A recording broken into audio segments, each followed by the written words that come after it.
ਦੋਸਤੋ, ਤੁਸੀਂ ਸਾਰੇ ਜਾਣਦੇ ਹੋ ਕਿ ਬੇਅਦਬੀ ਦੀ ਲੜਾਈ, ਬਰਗਾੜੀ ਦੀ ਲੜਾਈ ਕਿਸ ਤਰੀਕੇ ਦੇ ਨਾਲ ਚੱਲ ਰਹੀ ਹੈ। ਔਰ ਇਸ ਮੁੱਦੇ ਤੇ ਹੀ ਮੈਂ ਕੈਪਟਨ ਸਾਹਿਬ ਨੂੰ ਬੋਲ ਕੇ ਸਿੱਧਾ ਕਿ ਤੁਹਾਡੇ ਸਿਸਟਮ ਦੇ ਵਿੱਚ ਮੈਨੂੰ ਕੰਮ ਨਹੀਂ ਕਰਨਾ ਹੈ, ਮੈਂ ਆਈਪੀਐਸ ਦੀ ਨੌਕਰੀ ਛੱਡ ਦਿੱਤੀ ਸੀ।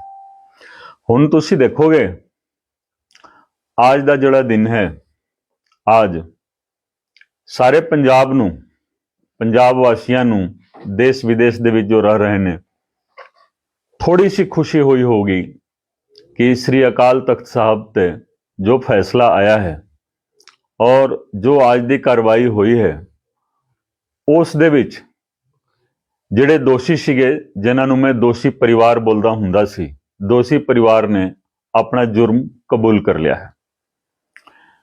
ਇੱਕ ਇੱਕ ਚੀਜ਼ ਜੋ ਅਸੀਂ ਤਫਤੀਸ਼ ਦੇ ਵਿੱਚ ਕੀਤੀ ਸੀ, ਕੈਪਟਨ ਸਾਹਿਬ ਦੀ ਲੀਗਲ ਟੀਮ ਹੋਵੇ ਜਾਂ ਉਹਨਾਂ ਦੀ ਪੋਲੀਟੀਕਲ ਟੀਮ ਹੋਵੇ, ਉਹਨਾਂ ਨੇ ਸਾਡੀ ਰਿਪੋਰਟ ਖਾਰਿਜ ਕੀਤੀ ਸੀ।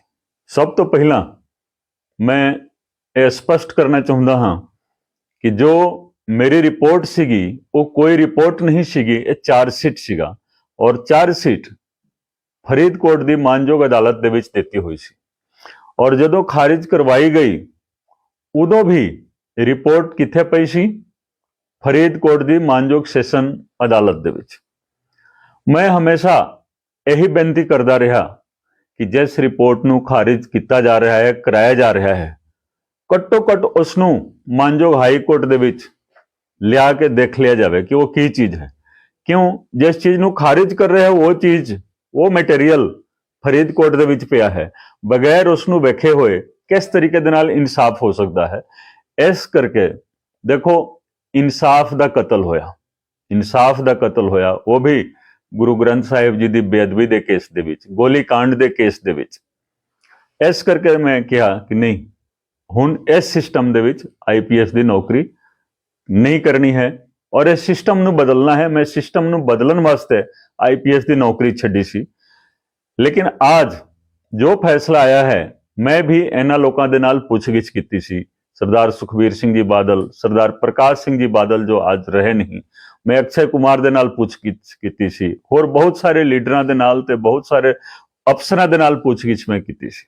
ਠੀਕ ਹੈ, ਤੁਸੀਂ ਸਾਰੇ ਜਾਣਦੇ ਹੋ ਕਿ ਐਸਆਈਟੀ ਨੇ ਮੈਨੂੰ ਸਹਿਯੋਗ ਨਹੀਂ ਕੀਤਾ। ਜੋ ਸੀਨੀਅਰ ਮੋਸਟ ਮੈਂਬਰ ਸੀਗੇ, ਦੋ ਮੇਰੇ ਤੋਂ ਉੱਪਰ, ਉਹਨਾਂ ਨੇ ਅੱਜ ਤੱਕ ਕੋਈ ਕੇਸ ਡਾਇਰੀ ਨਹੀਂ ਲਿਖੀ ਹੈ ਔਰ ਇਹ ਚੀਜ਼ ਮੈਂ ਪੰਜਾਬ ਦੀ ਵਿਧਾਨ ਸਭਾ ਦੇ ਵਿੱਚ ਜ਼ਿਕਰ ਕਰ ਚੁੱਕਿਆ ਹਾਂ। आज जो कबूलनामा होया है, एक एक गुनाह जो कबूल किया गया है, वो एक जिस्ट है, एक समरी है। वैसे तो यह पूरा कमरा भर जाएगा जो सबूत असी मानयोग अदालत दे विच दिता, लेकिन ओदा एक जिस्ट है, दे विच समरी है, एक समरी है। बस समरी देखो, चाहे तुसी देखो बेअदबी क्यों करवाई गई, प्रोटेस्ट क्यों होया, प्रोटेस्ट क्यों होया? प्रोटेस्ट इस करके होया क्योंकि गुरु ग्रंथ साहिब जी की बेअदबी हुई। इस तो अलावा एक मूवी रिलीज कराई गई सी 25 अक्तूबर नूं, 25 सितंबर नूं एक मूवी मैसेंजर ऑफ गॉड सी, वो रिलीज हुई सी। और 2 अक्तूबर नूं एक होर मूवी रिलीज हुई सी अक्षय कुमार दी, सिंह इज ब्लिंग। ये दोवें दी रिलीज का आपस दे विच बहुत ही नेड़ला संबंध है। ये सारा कुछ ये जिस्ट है और ये अदालत दे विच भी है, ये हर पासे है और सरकार दे कोल भी है, पुलिस डिपार्टमेंट दे कोल भी है, साडे वकील साहिबान दे कोल भी है, जो मैं आज लियांदा। आज तुसी देखो एक एक चीज ये विच है कि माफी जदों दिती गई तो किन्ने पैसे लगाए गए एडवरटाइजमेंट ते, वो भी इन्होंने आज कबूल कर लिया है। ये विच गलत की है, देखो ये सारा चीज ये विच लिखिया होया है, तो यही चीज नूं कैंसिल किया गया है। ताही मैं बार बार बोलदा हाँ कि तुसी रिपोर्ट मंगाउंदे, रिपोर्ट मंगा के पढ़ दे, एक लाइन तुसी दस दे कि केड़ी लाइन गलत है, फिर एक लाइन भी गलत मिले तुसी क्वेश्चन कर देंदे, करा देंदे, मैनू कोई एतराज नहीं सी। तो आ देखो ये विच भी यही जिक्र है कि इन्होंने लाखां रुपए खर्च किए और ये विच बिल भी दिता होया है। बिल भी असी इन राइटिंग एसजीपीसी कोलों लेके बतौर वजह सबूत अदालत दे विच दिता, कोई वैसे नहीं ऐसे इल्जाम लगा दिता।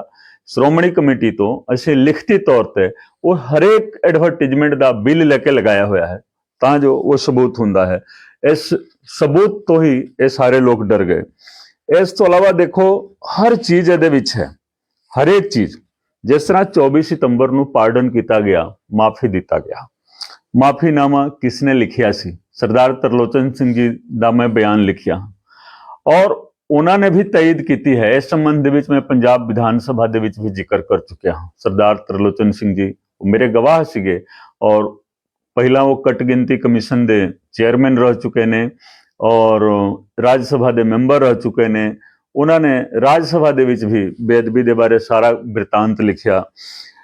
ਇੱਥੇ ਦੇਖੋ ਜਥੇਦਾਰ ਇਕਬਾਲ ਸਿੰਘ ਜੀ ਜੋ ਤਖਤ ਸ੍ਰੀ ਪਟਨਾ ਸਾਹਿਬ ਦੇ ਜਥੇਦਾਰ ਸਨ, ਉਹਨਾਂ ਦਾ ਬਿਆਨ ਵੀ ਹੈ। ਉਹਨਾਂ ਨੇ ਸਾਰਾ ਕੁਝ ਵਿਸਤਾਰ ਪੂਰਵਕ ਹੱਥ ਲਿਖਿਤ ਉਹਨਾਂ ਦਾ ਬਿਆਨ ਹੈ ਕਿ ਕਿਸ ਤਰੀਕੇ ਦੇ ਨਾਲ 24 ਸਤੰਬਰ ਨੂੰ ਮਾਫੀ ਦਿੱਤੀ ਗਈ ਸੀ।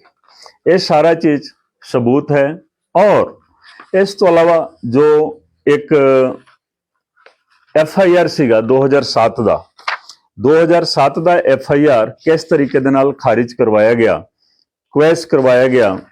2012 ਦਾ ਇਲੈਕਸ਼ਨ ਆ ਰਿਹਾ ਸੀ ਤਾਂ ਉਸ ਇਲੈਕਸ਼ਨ ਤੋਂ 5 ਦਿਨ ਪਹਿਲਾਂ ਕਿਸ ਤਰੀਕੇ ਦੇ ਨਾਲ ਉਹ FIR ਦੇ ਵਿੱਚ ਕੈਂਸਲੇਸ਼ਨ ਦਿੱਤਾ ਗਿਆ। ਇਹਦੇ ਵਿੱਚ ਗੌਰ ਕਰਨ ਵਾਲੀ ਗੱਲ ਹੈ ਕਿ ਜਦੋਂ ਮਾਨਯੋਗ ਗਵਰਨਰ ਸਾਹਿਬ ਨੇ ਕੇਸ ਚਲਾਉਣ ਦੀ ਅਨੁਮਤੀ ਦੇ ਦਿੱਤੀ, ਸੈਂਕਸ਼ਨ ਦੇ ਦਿੱਤਾ, ਉਸ ਤੋਂ ਬਾਅਦ ਇੱਕ ਥਾਣੇਦਾਰ, ਇੱਕ SHO ਕੈਂਸਲੇਸ਼ਨ ਲਿਖ ਰਿਹਾ ਹੈ 2012 ਦੇ ਇਲੈਕਸ਼ਨ ਤੋਂ 5 ਦਿਨ ਪਹਿਲਾਂ। ਇਹ ਸਾਰਾ ਦੇਖੋ ਸਬੂਤ ਹੈ, ਇੱਕ ਇੱਕ ਚੀਜ਼ ਇਹਦੇ ਵਿੱਚ ਦਿੱਤਾ ਹੋਇਆ ਹੈ। ਇਸ ਦੇ ਨਾਲ ਸਾਰੇ ਗਵਾਹਾਂ ਦੇ ਬਿਆਨ ਪਲੱਸ ਜਿੰਨੇ ਵੀ ਸਬੂਤ ਸੀਗੇ, ਤਾਂ ਮੈਂ ਬਾਰ-ਬਾਰ ਕਹਿ ਰਿਹਾ ਕਿ ਇਹ ਸਾਰਾਂਸ਼ ਹੈ, ਇਹ ਕੋਈ ਰਿਪੋਰਟ ਨਹੀਂ ਹੈ, ਇਹ ਸਾਰਾਂਸ਼ ਹੈ। ਤਾਂ ਹਰ ਚੀਜ਼ ਇਹਦੇ ਵਿੱਚ ਹੈ ਜੋ ਅੱਜ ਕਬੂਲ ਕੀਤਾ ਗਿਆ। ਕਿਸ ਤਰੀਕੇ ਦੇ ਨਾਲ ਗੋਲੀ ਚਲੀ, ਕਿਸ ਤਰੀਕੇ ਦੇ ਨਾਲ ਬੇਅਦਬੀ ਕਰਵਾਈ ਗਈ ਔਰ ਹਰ ਚੀਜ਼ ਇਸ ਦੇ ਵਿੱਚ ਹੈ। ਉਹਨਾਂ ਨੇ ਕੀਤਾ ਕਬੂਲ। ਮੈਂ ਇਹ ਕਹਿ ਰਿਹਾ ਕਿ ਦੇਖੋ ਅਸੀਂ ਉਸ ਦਿਨ ਜਿਸ ਸਟੈਂਡ ਤੇ ਸੀਗੇ, ਜਿਸ ਦਿਨ ਅਸੀਂ ਨੌਕਰੀ ਛੱਡੀ ਸੀ, ਅੱਜ ਵੀ ਉਸੇ ਸਟੈਂਡ ਤੇ ਕਾਇਮ ਹਾਂ। ਮੈਂ ਉਦੋਂ ਵੀ ਕਿਹਾ ਸੀ, ਤੁਸੀਂ ਮੇਰਾ 13 ਅਪ੍ਰੈਲ 2021 ਦਾ ਫੇਸਬੁੱਕ ਪੋਸਟ ਦੇਖ ਸਕਦੇ ਹੋ, ਜਿਸ ਦੇ ਵਿੱਚ ਮੈਂ ਕਿਹਾ ਸੀ ਕਿ ਮੇਰੀ ਅਪੀਲ ਗੁਰੂ ਗੋਬਿੰਦ ਸਿੰਘ ਜੀ ਦੀ ਅਦਾਲਤ ਦੇ ਵਿੱਚ ਚੱਲ ਰਹੀ ਹੈ, ਮੈਂ ਰੱਖ ਦਿੱਤੀ ਹੈ ਔਰ ਉਸ ਅਦਾਲਤ ਤੋਂ ਹੀ ਮੈਨੂੰ ਉਮੀਦ ਹੈ। ਮੈਂ ਇਹ ਵੀ ਬਾਰ-ਬਾਰ ਬੋਲਦਾ ਹਾਂ ਕਿ ਉਸ ਅਦਾਲਤ ਦੇ ਵਿੱਚ ਰੋਜ਼ਾਨਾ ਤੌਰ ਤੇ ਸੁਣਵਾਈ ਚੱਲ ਰਹੀ ਹੈ। ਅੱਜ ਵੀ ਜੋ ਲੋਕ ਇਸ ਕੇਸ ਦੇ ਨਾਲ ਜੋ ਕੁਝ ਵੀ ਕਰ ਰਹੇ ਨੇ, ਉਹ ਸਾਰਾ ਚੀਜ਼ ਵੀ ਸੁਣਵਾਈ ਅਧੀਨ ਹੈ ਔਰ ਬਹੁਤ ਚੰਗੇ ਤਰੀਕੇ ਦੇ ਨਾਲ। ਇਹ ਤਾਂ ਇੱਕ ਟ੍ਰੇਲਰ ਹੈ। ਮੈਂ ਇਹੀ ਕਹਾਂਗਾ ਕਿ ਅੱਜ ਜੋ ਸ੍ਰੀ ਅਕਾਲ ਤਖਤ ਸਾਹਿਬ ਤੇ ਜੋ ਕੁਝ ਹੋਇਆ ਹੈ, ਇਹ ਇੱਕ ਟ੍ਰੇਲਰ ਹੈ।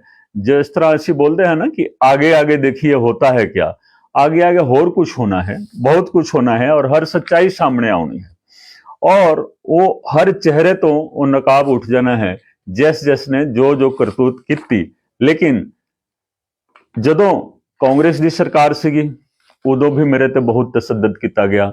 ਜਦੋਂ ਸਾਡੇ ਮੁੱਖ ਮੰਤਰੀ ਭਗਵੰਤ ਮਾਨ ਬਣੇ, ਇਹਨਾਂ ਨੇ ਤਾਂ ਤਸ਼ੱਦਦ ਦੀ ਹੱਦ ਕਰ ਦਿੱਤੀ। ਇਹ ਪਰਮਾਤਮਾ ਦੀ ਕਿਰਪਾ ਹੈ ਕਿ ਮੇਰੀ ਸਾਥ ਚੱਲ ਰਹੀ ਹੈ ਔਰ ਹੋਰ ਬਹੁਤ ਸਾਰੀਆਂ ਗੱਲਾਂ ਨੇ ਜੋ ਮੈਂ ਦੱਸਾਂਗਾ। ਇਹਨਾਂ ਦੇ ਨਾਲ ਮੈਂ ਜਾ ਕੇ 2-3 ਵਾਰੀ ਮੁਲਾਕਾਤ ਕੀਤੀ, ਇਹਨਾਂ ਦੇ ਰੈਜ਼ੀਡੈਂਸ ਤੇ ਵੀ, ਵਿਧਾਨ ਸਭਾ ਦੇ ਵਿੱਚ। ਚਿੱਠੀਆਂ ਨੇ ਮੇਰੇ ਕੋਲ, ਚਿੱਠੀਆਂ ਪਈਆਂ ਨੇ, ਹਰ ਚਿੱਠੀ ਦੀ ਕਾਪੀ ਜੋ ਮਾਨਯੋਗ ਮੁੱਖ ਮੰਤਰੀ ਸਾਹਿਬ ਨੂੰ ਮੈਂ ਦਿੱਤੀ। ਕਿਉਂ? ਕਿਉਂਕਿ ਤੁਸੀਂ 24 ਘੰਟਿਆਂ ਦੀ ਗੱਲ ਕੀਤੀ ਸੀ ਤੇ ਇੱਕ ਵਾਰੀ ਵੀ ਤੁਸੀਂ ਉਚਿਤ ਨਹੀਂ ਸਮਝਿਆ ਕਿ ਮੇਰੇ ਨਾਲ ਤੁਸੀਂ ਗੱਲ ਕਰੋ। ਜਿਸ ਦਿਨ ਮੇਰੀ ਜੁਆਇਨਿੰਗ ਹੋਈ ਸੀ, YouTube ਤੇ ਵੀ ਹੈ, ਹਰੇਕ ਥਾਂ ਤੇ ਹੈ, ਫੇਸਬੁੱਕ ਤੇ ਹੈ ਕਿ ਜਿਸ ਦਿਨ ਮੇਰੀ ਜੁਆਇਨਿੰਗ ਹੋਈ ਸੀ, ਭਗਵੰਤ ਮਾਨ ਸਾਹਿਬ ਨੇ, ਕੇਜਰੀਵਾਲ ਸਾਹਿਬ ਨੇ ਇਹ ਕਿਹਾ ਸੀ ਕਿ ਅਸੀਂ ਬਰਗਾੜੀ ਦੇ ਕੇਸ ਦੇ ਵਿੱਚ ਇਨਸਾਫ ਦੇਵਾਂਗੇ। ਸਬੂਤ ਦੇ ਤੌਰ ਤੇ ਉਹਨਾਂ ਨੇ ਇਹ ਕਿਹਾ ਕਿ ਦੇਖੋ ਜਿਸ ਅਫਸਰ ਨੇ ਇਨਕੁਆਇਰੀ ਕੀਤੀ ਹੈ ਉਹ ਅਫਸਰ ਹੁਣ ਸਾਡੇ ਨਾਲ ਹੈ ਤੇ ਇਹ ਅਫਸਰ ਆਪਣੀ ਕਲਮੀ ਹੁਣ ਇਨਸਾਫ ਦੇਗਾ, ਇਸ ਕਰਕੇ ਤੁਸੀਂ ਵਿਸ਼ਵਾਸ ਕਰੋ ਕਿ ਅਸੀਂ ਇਨਸਾਫ ਦੇਵਾਂਗੇ। ਇਹ ਭਗਵੰਤ ਮਾਨ ਸਾਹਿਬ ਨੇ 21 ਜੂਨ 2021 ਨੂੰ ਅੰਮ੍ਰਿਤਸਰ ਦੇ ਸਰਕਿਟ ਹਾਊਸ ਦੇ ਵਿੱਚ ਇਹ ਗੱਲ ਕਹੀ ਸੀ ਔਰ ਤੁਸੀਂ ਸਾਰੇ ਲੋਕਾਂ ਨੇ ਉਸ ਚੀਜ਼ ਤੇ ਵਿਸ਼ਵਾਸ ਕਰ ਲਿਆ। ਲੇਕਿਨ ਭਗਵੰਤ ਮਾਨ ਸਾਹਿਬ ਜਦੋਂ ਤੋਂ ਮੁੱਖ ਮੰਤਰੀ ਬਣੇ 16 ਮਾਰਚ 2022 ਇਹਨਾਂ ਨੇ ਇੱਕ ਵਾਰੀ ਵੀ ਉਚਿਤ ਨਹੀਂ ਸਮਝਿਆ ਕਿ ਮੇਰੇ ਨਾਲ ਗੱਲ ਕਰਦੇ। ਜਦੋਂ ਮੈਂ ਗਿਆ ਇਹਨਾਂ ਦੇ ਕੋਲ 2-3 ਵਾਰੀ ਮੈਂ ਗਿਆ ਹਾਂ, ਵਿਧਾਨ ਸਭਾ ਦੇ ਵਿੱਚ ਵੀ ਤੇ ਇਹਨਾਂ ਦੇ ਰੈਜ਼ੀਡੈਂਸ ਤੇ ਵੀ। ਮੈਂ ਕੇਜਰੀਵਾਲ ਸਾਹਿਬ ਨੂੰ ਵੀ ਮਿਲ ਲਿਆ ਇਸ ਸੰਬੰਧ ਦੇ ਵਿੱਚ। ਮੈਨੂੰ ਕੋਈ ਅਹੁਦਾ ਨਹੀਂ ਚਾਹੀਦਾ ਸੀ, ਮੈਨੂੰ ਕੁਝ ਨਹੀਂ ਚਾਹੀਦਾ ਸੀ, ਲੇਕਿਨ ਇਹਨਾਂ ਨੇ ਵੀ ਜੋ ਕੰਮ ਕੈਪਟਨ ਅਮਰਿੰਦਰ ਸਿੰਘ ਜੀ ਨੇ ਕੀਤਾ ਉਸ ਨਾਲੋਂ 100 ਗੁਣਾ ਇਹਨਾਂ ਲੋਕਾਂ ਨੇ ਕੀਤਾ। ਤਸੱਦਦ ਵੀ ਕੀਤਾ ਮੇਰੇ ਤੇ, ਉਹ ਤਸੱਦਦ ਬਿਆਨ ਨਹੀਂ ਕੀਤਾ ਜਾ ਸਕਦਾ ਹੈ ਇਸ ਵੇਲੇ।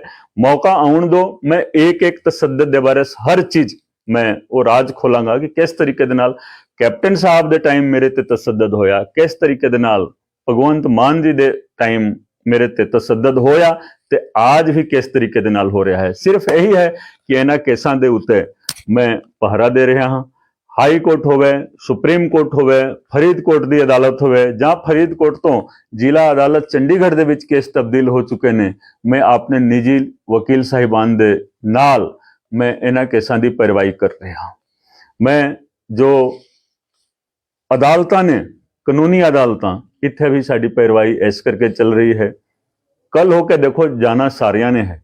ਜਦੋਂ ਅਸੀਂ ਜਾਈਏ ਤਾਂ ਜਦੋਂ ਗੁਰੂ ਗੋਬਿੰਦ ਸਿੰਘ ਜੀ ਦੇ ਸਾਹਮਣੇ ਜਾਈਏ ਤਾਂ ਇਹੀ ਕਹਿਣ ਕਿ ਹਾਂ ਜੀ ਤੁਸੀਂ ਉੱਥੋਂ ਵੀ ਲੜਾਈ ਲੜ ਕੇ ਆਏ ਹੋ।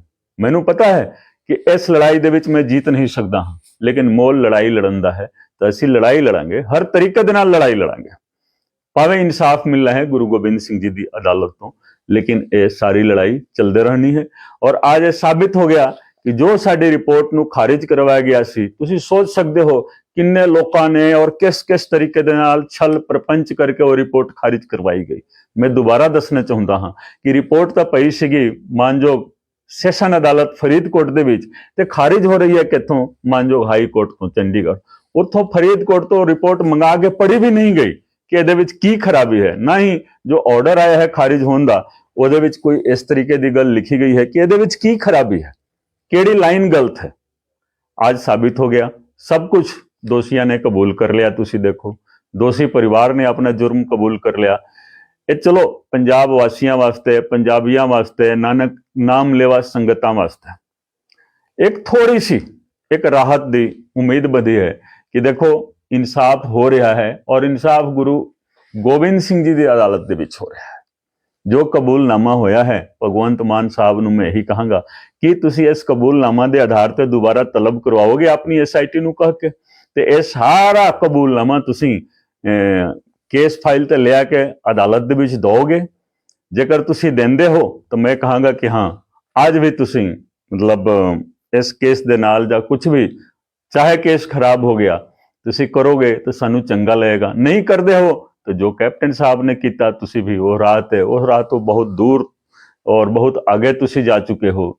ਇੱਕ ਹੋਰ ਦੇਖੋ ਸ਼ਰਮ ਵਾਲੀ ਗੱਲ ਹੈ ਸਾਡੇ ਵਾਸਤੇ, ਬਹੁਤ ਸ਼ਰਮ ਵਾਲੀ ਗੱਲ ਹੈ ਕਿ ਦਿੱਲੀ ਦੇ ਇੱਕ MLA ਆਮ ਆਦਮੀ ਪਾਰਟੀ ਦੇ ਮਲੇਰਕੋਟਲਾ ਦੇ ਵਿੱਚ ਇੱਕ ਬੇਅਦਬੀ ਦੀ ਘਟਨਾ ਹੋਈ ਸੀ 2016 ਦੇ ਵਿੱਚ। ਉਹਦੇ ਵਿੱਚ 2 ਸਾਲ ਦੀ ਸਜ਼ਾ ਦਿੱਤੀ ਗਈ ਹੈ ਮਾਨਯੋਗ ਸੈਸ਼ਨ ਅਦਾਲਤ ਵੱਲੋਂ।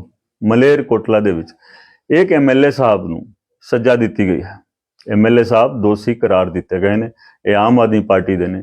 ਮੈਂ ਆਮ ਆਦਮੀ ਪਾਰਟੀ ਦੇ ਲੀਡਰ ਸਾਹਿਬ ਦੇ ਨਾਲ ਗੱਲ ਕਰਨ ਦੀ ਕੋਸ਼ਿਸ਼ ਕੀਤੀ ਹੈ, ਹਲੇ ਗੱਲ ਨਹੀਂ ਹੋਈ ਹੈ, ਲੇਕਿਨ ਮੈਂ ਗੱਲਬਾਤ ਜਾਰੀ ਰੱਖਾਂਗਾ ਕਿ ਕੀ 2016 ਦੇ ਵਿੱਚ ਜੋ ਮਲੇਰਕੋਟਲਾ ਦੇ ਵਿੱਚ ਪਵਿੱਤਰ ਕੁਰਾਨ ਸ਼ਰੀਫ ਦਾ, ਜੋ ਕੁਰਾਨ ਸ਼ਰੀਫ ਦੀ ਬੇਅਦਬੀ ਹੋਈ ਹੈ, ਜੇਕਰ ਦਿੱਲੀ ਦਾ ਇੱਕ MLA ਕਰਵਾ ਰਿਹਾ ਹੈ ਤਾਂ ਅਸੀਂ ਕੀ ਸੋਚੀਏ। ਔਰ ਕਿਸੇ ਦਾ ਬਿਆਨ ਨਹੀਂ ਆਇਆ, ਔਰ ਕਿਸੇ ਪਾਰਟੀ ਦਾ ਬਿਆਨ ਨਹੀਂ ਆਇਆ, ਕਿਸੇ ਲੀਡਰ ਦਾ ਬਿਆਨ ਨਹੀਂ ਆਇਆ। ਕਾਂਗਰਸ, BJP, ਅਕਾਲੀ ਦਲ, ਆਮ ਆਦਮੀ ਪਾਰਟੀ, ਕਿਸੇ ਨੇ ਕੋਈ ਬਿਆਨ ਨਹੀਂ ਦਿੱਤਾ। ਲੇਕਿਨ ਆਹ ਦੇਖ ਲਓ, ਜੇਕਰ ਸਾਡੀ ਪਾਰਟੀ ਦੇ MLA ਇਸ ਤਰ੍ਹਾਂ ਕਰਨਗੇ ਤਾਂ ਲੋਕ ਕਿਸ ਤਰ੍ਹਾਂ ਸਾਡੀ ਪਾਰਟੀ ਤੇ ਵਿਸ਼ਵਾਸ ਕਰਨਗੇ। ਅਸੀਂ ਤਾਂ ਆਏ ਸੀਗੇ ਇੱਕ ਬਦਲਾਵ ਦੀ ਰਾਜਨੀਤੀ ਨੂੰ ਲੈ ਕੇ, ਤੇ ਇਹਦੇ ਉੱਤੇ ਵੀ ਕੋਈ ਨਾ ਕੋਈ ਦੇਖੋ ਕਾਰਵਾਈ ਹੋਣੀ ਚਾਹੀਦੀ ਹੈ, ਕਿਉਂਕਿ ਅਦਾਲਤ ਨੇ ਹੀ ਦੋਸ਼ੀ ਕਰਾਰ ਦਿੱਤਾ।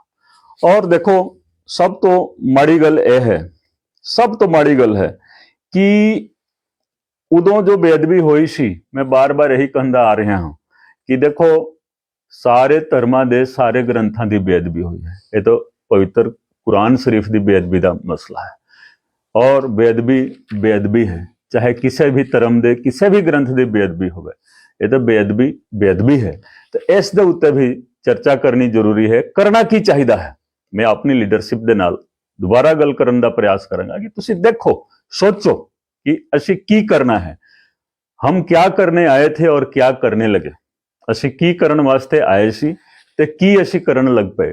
ਤੇ ਇਹ ਸਾਰਾ ਕੁਝ ਦੇਖੋ, ਜੇਕਰ ਅਸੀਂ ਨਹੀਂ ਕਰਦੇ ਹਾਂ ਤੇ ਜਨਤਾ ਕਿਸੇ ਦੀ ਗੁਲਾਮ ਨਹੀਂ ਹੈ। ਨਾ ਆਟਾ ਦਾਲ ਦੀ ਗੁਲਾਮ ਰਹੀ ਹੈ, ਨਾ ਕੋਈ ਬਿਜਲੀ ਦੀ ਗੁਲਾਮ ਰਹੀ ਹੈ, ਨਾ ਕੋਈ 1000 ਰੁਪਏ ਦੀ ਗੁਲਾਮ ਰਹੀ ਹੈ। ਇਹ ਜਨਤਾ ਸੁਤੰਤਰ ਹੈ ਔਰ ਜਨਤਾ ਆਪਣੇ ਹਿਸਾਬ ਦੇ ਨਾਲ ਕਿਸ ਨੂੰ ਸਿਆਸਨ ਤੇ ਬਿਠਾਉਣਾ ਹੈ, ਕਿਸ ਨੂੰ ਸਿਆਸਨ ਤੋਂ ਚੱਕ ਕੇ ਬਾਹਰ ਸੁੱਟ ਦੇਣਾ ਹੈ, ਇਹ ਸਭ ਜਨਤਾ ਸੁਪਰੀਮ ਹੁੰਦੀ ਹੈ।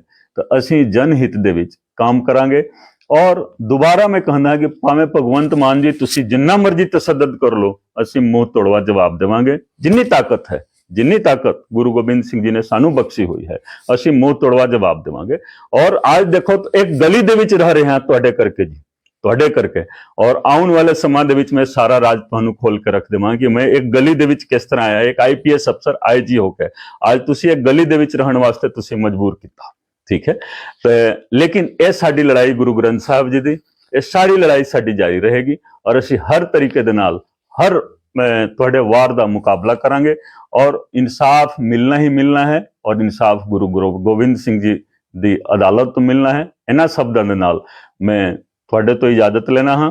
ਔਰ ਇਸ ਤੋਂ ਬਾਅਦ ਵੀ ਆਗੇ ਮੈਂ ਤੁਹਾਨੂੰ ਦੱਸਾਂਗਾ ਕਿ ਹਾਂ, ਇੱਕ ਇਹਦੇ ਵਿੱਚ ਪੱਖ ਜੋ ਹੈ ਔਰ ਹਰ ਤੱਥ ਨੂੰ ਸਾਹਮਣੇ ਅਸੀਂ ਲੈ ਕੇ ਆਵਾਂਗੇ। ਕਿਸ ਦੀ ਕੀ ਕਰਤੂਤ ਹੈ। ਮਾਨ ਸਾਹਿਬ ਨੇ ਕਿਹਾ ਸੀ ਪੰਜਾਬ ਦੀ ਵਿਧਾਨ ਸਭਾ ਦੇ ਵਿੱਚ ਕਿ ਬੇਅਦਬੀ ਦੇ ਕੇਸ ਦੇ ਵਿੱਚ ਨਵੇਂ ਤੱਥ ਆਉਣੇ ਨੇ। ਮੈਨੂੰ ਤਾਂ ਇਹੀ ਲੱਗ ਰਿਹਾ ਹੈ ਕਿ ਨਵਾਂ ਤੱਥ ਇਹੀ ਆ ਗਿਆ ਹੈ। ਮਲੇਰਕੋਟਲਾ ਦੇ ਵਿੱਚ ਆਪਣੀ ਪਾਰਟੀ ਦਾ ਵਿਧਾਇਕ ਦਿੱਲੀ ਦਾ ਕਨਵਿਕਟ ਹੋ ਗਿਆ, ਉਹਨੂੰ ਸਜ਼ਾ ਮਿਲ ਗਈ। ਮੈਨੂੰ ਇਹੀ ਲੱਗ ਰਿਹਾ ਹੈ ਕਿ ਇਹ ਨਵਾਂ ਤੱਥ ਹੈ। ਤੇ ਤੁਸੀਂ ਦੇਖੋ, ਲੋਕਾਂ ਦੇ ਸਾਹਮਣੇ ਆਓ, ਲੋਕਾਂ ਦੇ ਸਾਹਮਣੇ ਆ ਕੇ ਸੱਚਾਈ ਦੱਸੋ। ਕੋਈ ਵੀ ਗੁਲਾਮ ਨਹੀਂ ਹੈ, ਨਾ ਮੈਂ ਗੁਲਾਮ ਹਾਂ, ਨਾ ਪੰਜਾਬ ਦੀ ਜਨਤਾ ਗੁਲਾਮ ਹੈ। ਤੁਸੀਂ ਆਮਣੇ ਸਾਹਮਣੇ ਆਓ, ਠੀਕ ਹੈ। ਔਰ ਜੋ ਤੁਸੀਂ ਬੈਕ ਤੋਂ ਵਾਰ ਕਰ ਰਹੇ ਹੋ ਸਾਡੇ ਤੇ, ਇਹ ਵਾਰ ਬੰਦ ਕਰੋ। ਕਿਉਂ ਕਿ ਇਨਸਾਫ ਤਾਂ ਗੁਰੂ ਗੋਬਿੰਦ ਸਿੰਘ ਜੀ ਦੀ ਅਦਾਲਤ ਦੇ ਵਿੱਚ ਹੋਣਾ ਹੈ ਔਰ ਉਹ ਇਨਸਾਫ ਕਰਕੇ ਰਹਿਣਗੇ। ਔਰ ਹਰ ਤਰੀਕੇ ਦੇ ਨਾਲ ਇਨਸਾਫ ਹੋਗਾ ਔਰ ਉਹ ਇਨਸਾਫ ਜੋ ਹੋਗਾ ਉਹ ਦੁਨੀਆ ਦੇਖੇਗੀ। ਇਹਨਾਂ ਸ਼ਬਦਾਂ ਦੇ ਨਾਲ ਤੁਹਾਡਾ ਸਾਰਿਆਂ ਦਾ ਬਹੁਤ ਬਹੁਤ ਧੰਨਵਾਦ। ਵਾਹਿਗੁਰੂ ਜੀ ਕਾ ਖਾਲਸਾ, ਵਾਹਿਗੁਰੂ ਜੀ ਕੀ ਫਤਿਹ।